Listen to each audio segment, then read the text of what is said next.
Assalamualaikum warahmatullahi wabarakatuh. Perkenalkan, nama saya Noviana Cahaya Ramadhani. Saya dari STT Teks Mako Subang. Di sini saya akan menjelaskan tentang mata kuliah komputer grafik yang dibimbing oleh Aang Samsudi Skom Mkom yang berjudulkan tentang steganografi. Pengertian steganografi. Steganografi adalah ilmu, teknik, atau seni menyembunyikan pesan rahasia, hidden message, atau tulisan rahasia, covering writing, sehingga keberadaan pesan tidak terdeteksi oleh orang lain kecuali pengirim dan penerima pesan tersebut. Steganografi berasal dari bahasa Yunani, yaitu steganos, tersembunyi atau menyembunyikan, dan grafi, tulisan, sehingga secara lengkap bermakna tulisan yang disembunyikan. Lalu ada metode steganografi, merupakan metode yang dapat mengatasi ketidakamanan data pada saat menyebarkan informasi. Metode steganografi merupakan suatu metode yang menyisipkan informasi ke dalam data lainnya dengan tidak merusak data tersebut. Tentu saja dengan menggunakan steganografi ini tidak akan menimbulkan kecurigaan pihak lain yang tidak berhak menerima informasi. Lalu ada tujuan steganografi. Tujuan dari steganografi adalah merahasiakan atau menyembunyikan keberadaan dari suatu pesan tersembunyi atau sebuah informasi. Dalam prakteknya, kebanyakan pesan disembunyikan dengan membuat perubahan tipis terhadap pada digital lainnya, yang isinya tidak akan menerima perhatian dari penyerang potensial. Lalu ada metode steganografi. Unsur pertama ialah media penampungan seperti citra, suara, video, dan sebagainya yang terlihat tidak mencurigakan untuk menyimpan pesan rahasia. Lalu unsur kedua adalah pesan yang ingin disembunyikan, yaitu media penampungan berupa citra yang disebut cover object, dan citra yang telah disisipkan pesan disebut stego object. Lalu ada dua proses di dalam steganografi, yaitu proses embedding untuk menyisipkan pesan ke dalam cover object dan proses decoding untuk ekstraksi pesan dari stego object. Kedua proses ini mungkin memerlukan kunci rahasia yang dinamakan stego key dan agar hanya pihak yang berhak saja yang dapat melakukan penyisipan dan ekstraksi pesan. Lalu ada bentuk format steganografi.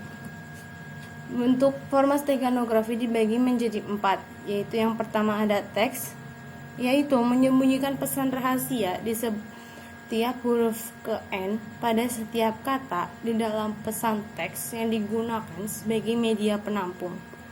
Lalu ada protokol, yaitu teknik untuk menyisipkan informasi bersama dengan pesan, dan protokol kontrol jaringan yang digunakan di dalam transmisi sebuah jaringan.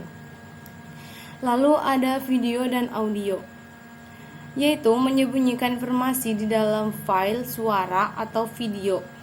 Tekniknya hampir sama dengan yang digunakan untuk menyembunyikan pesan di dalam gambar. Lalu ada gambar atau citra, yaitu memiliki redundansi yang cukup besar. Selain itu, karena media ini yang paling sering dipertukarkan di internet. Lalu ada teknik steganografi.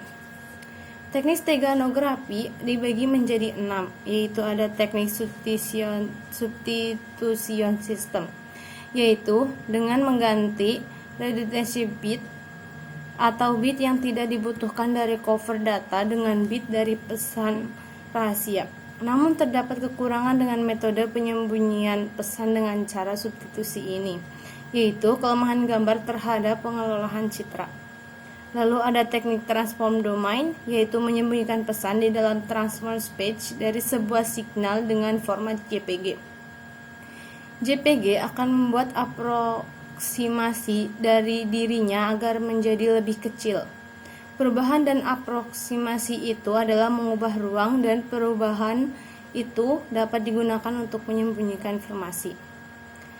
Lalu ada teknik speech spectrum, yaitu Teknik ini dibagi menjadi dua, yaitu yang pertama ada direct sequence, yaitu setiap bagian dialokasikan ke frekuensi saluran dari spektrum. Lalu yang kedua ada frekuensi hopping, yaitu peralatan frekuensi hopping menggunakan lebih sedikit tenaga dan lebih murah, tetapi dalam performa lebih baik sistem direct sequence. Lalu ada teknik statistical method, yaitu dikenal dengan skema steganografi 1 bit. Skema ini menyisipkan 1 bit informasi hanya di dalam sebuah penampungan digital dan kemudian membuat perubahan statistikal sekalipun hanya sedikit. Lalu ada teknik distortion, yaitu cover data untuk menyembunyikan informasi. Pesan rahasia dipulihkan saat algoritma membandingkan perubahan antara cover yang didistorsi dengan yang asli.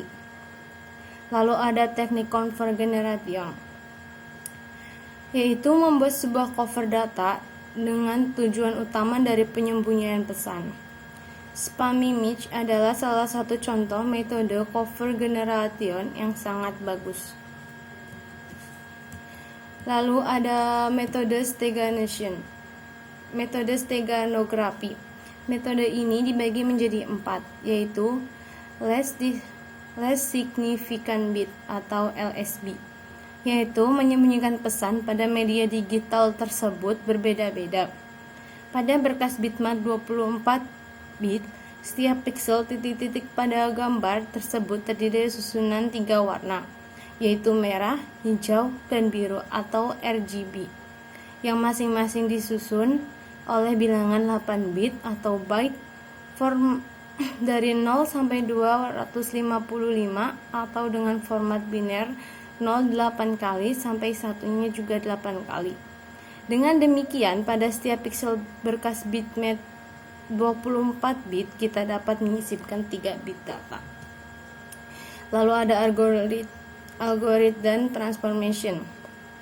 Format steganografi dengan menyembunyikan data dalam 2 fungsi matematika. Fungsi DTJ atau wavelet, yaitu mentransformasikan data dari suatu tempat domain ke tempat domain yang lain. Fungsi DTC yaitu mentransformasikan data dari tempat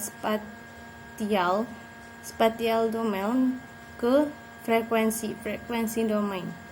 Lalu yang ketiga ada redundant pattern encoding, yaitu menggambarkan pesan kecil pada kebanyakan gambar.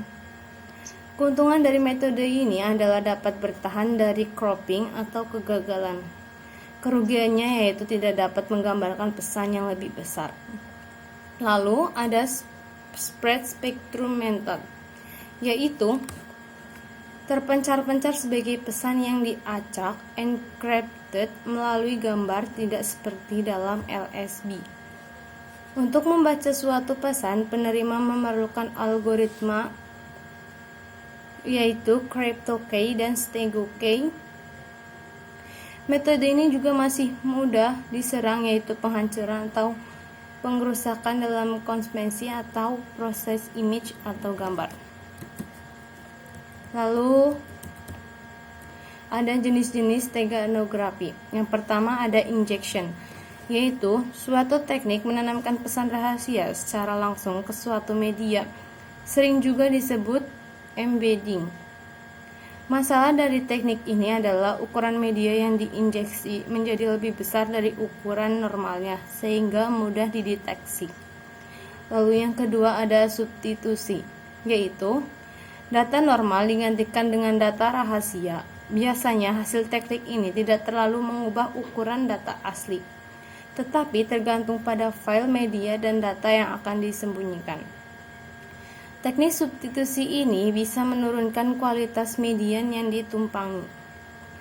Lalu yang ketiga ada transformasi domain, yaitu teknik ini sangat efektif. Pada dasarnya, transformasi domain menyembunyikan data pada transform space. Lalu yang keempat ada spread spectrum, yaitu merupakan teknik pentransmisi menggunakan pseudo noise code yang independen terhadap data informasi sebagai modulator bentuk gelombang untuk menyebarkan energi sinyal dalam sebuah jalur komunikasi atau bandwidth yang lebih besar daripada sinyal jalur komunikasi informasi. Oleh penerima, sinyal dikumpulkan kembali menggunakan replika pseudonoise kode tersinkronasi.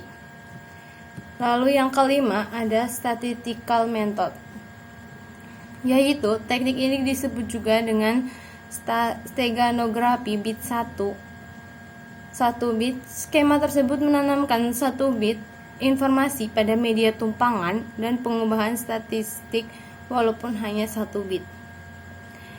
Perubahan statistik ditunjukkan dengan indikasi 1 dan jika tidak ada perubahan terlihat indikasi 0. Lalu yang keenam ada distortion, yaitu metode ini menciptakan perubahan atas benda yang ditumpangi oleh data rahasia. Lalu yang ketujuh ada cover generation, yaitu metode ini lebih unik daripada metode lainnya karena covert objek dipilih untuk menyembunyikan pesan. Lalu ada kriteria steganografi. Kriteria ini dibagi menjadi 3. Yang pertama ada fidelity, yaitu mutu citra penampungan tidak jauh berubah setelah penambahan data rahasia. Citra hasil steganografi masih terlihat dengan baik. Pengamat tidak mengetahui kalau di dalam citra tersebut terdapat data rahasia. Lalu yang kedua ada robustness, yaitu data yang disembunyikan harus tahan terhadap manipulasi yang dilakukan pada citra penampungan seperti pengubahan kontras, penajaman penempatan, penambahan noise, perbesar gambar, pemotongan atau cropping, enkripsi, dan sebagainya. Bila pada citra dilakukan operasi pengolahan citra, maka data yang disembunyikan tidak rusak. Lalu ada cover recovery, yaitu data yang disembunyikan harus diungkapkan kembali atau recovery karena tujuan steganografi adalah data hiding, maka sewaktu-waktu data rahasia di dalam citra penampungan harus dapat diambil kembali untuk digunakan lebih lanjut. Lalu ada aspek steganografi. Aspek ini juga dibagi menjadi 3. Yang pertama ada capacity atau capacity, yaitu capacity merujuk pada jumlah informasi yang bisa disembunyikan dalam medium cover. Keamanan adalah ketidakmampuan pengamatan untuk mendeteksi pesan tersembunyi, dan ketahanan adalah jumlah modifikasi medium stego yang bisa bertahan sebelum musuh merusak pesan rahasia yang tersembunyi tersebut. Lalu yang kedua ada keamanan atau security. Keamanan dari sistem steganografi klasik mewujudkan kerahasiaan sistem encodingnya. Teori informasi memungkinkan kita untuk lebih spesifik pada apa yang dimaksudkan dengan suatu sistem yang benar-benar aman. Lalu yang ketiga ada ketahanan, robustness, yaitu ketahanan mengacu pada data citra penampang seperti pengubahan kontras, penajaman, rotasi, perbesar gambar, pemotongan, dan sebagainya. Bila pada citra dilakukan operasi pengolahan citra, maka data yang disembunyikan tidak rusak. Lalu di sini ada contoh steganografi, yaitu contohnya paras wajahmu, kecantikan, kebaikan hati, lincah dan gelak tawamu tertanam di hati, hanya dirimu. Namamu terpatri dalam benakku, Yoko. Masih adakah tempat di hatimu? Sakitnya hati ini, Yoko, rasa sakitnya menusuk jiwaku. Tapi ingatlah, cintaku selalu untukmu.